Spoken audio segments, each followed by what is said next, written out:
So this is my 1999 Ford Ranger, nothing special. It's a very common truck, but it was having unnatural electrical issues. No matter what forums or Facebook posts I made on this truck, nothing could resolve the issues. Now, the issues were as follows: not working OBD2 port, the turn signals wouldn't work, there were a lot of idle issues.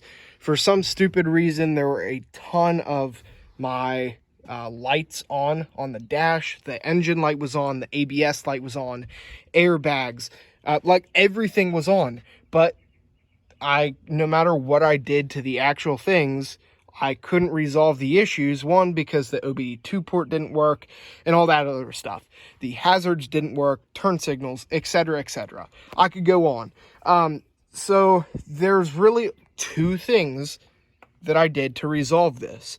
And firstly, of course, everybody knows this that have worked on cars. I'm pretty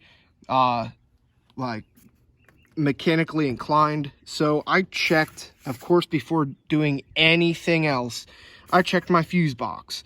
And of course, I go off of the owner's manual. This is the manual that came with my truck for the 99 Ranger. And it says, that they're not used, what all these did.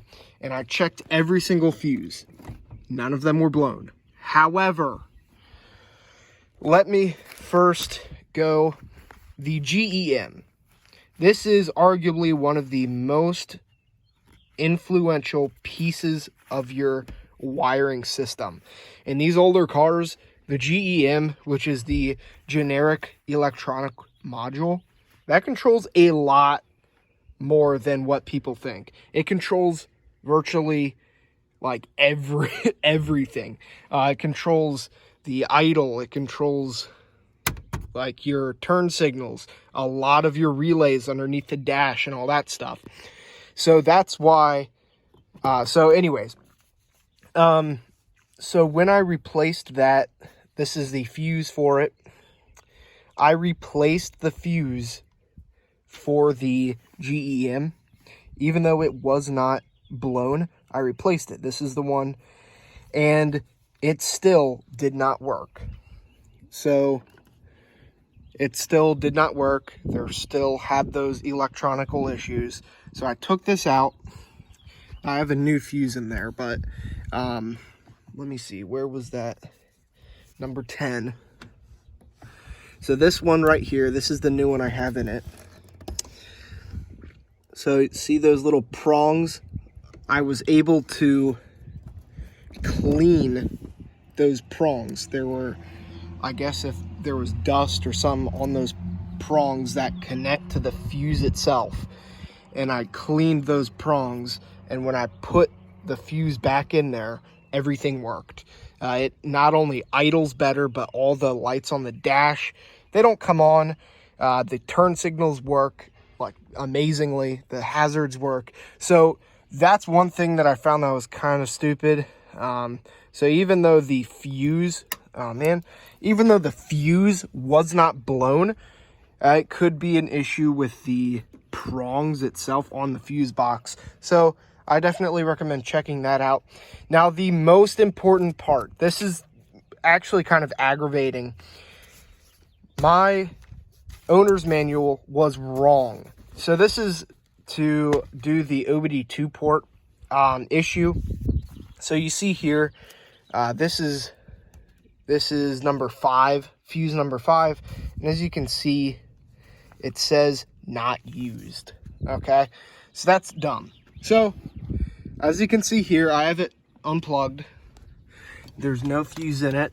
Let me get my trusty OBD2 scanner. Nothing. Okay, nothing. That's the issue that I was having. Nothing. So let me get a new fuse. Put this in number 5. And watch the magic. Watch the magic. Boom. Okay? And it works perfectly. So even though this is the owner's manual to my freaking truck, it's wrong. It'll say not used.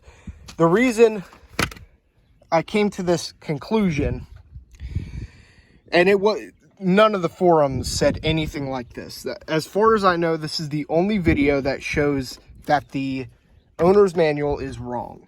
So if you come over here, these are the fuse boxes. These are the ones that are not used. They don't have prongs in them.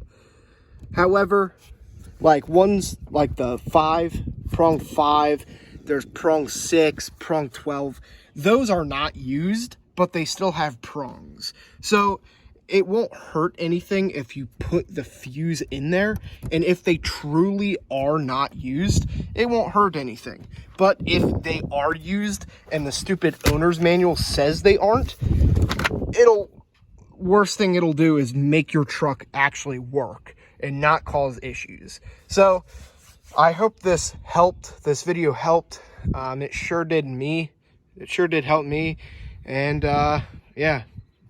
Thanks for watching, boys.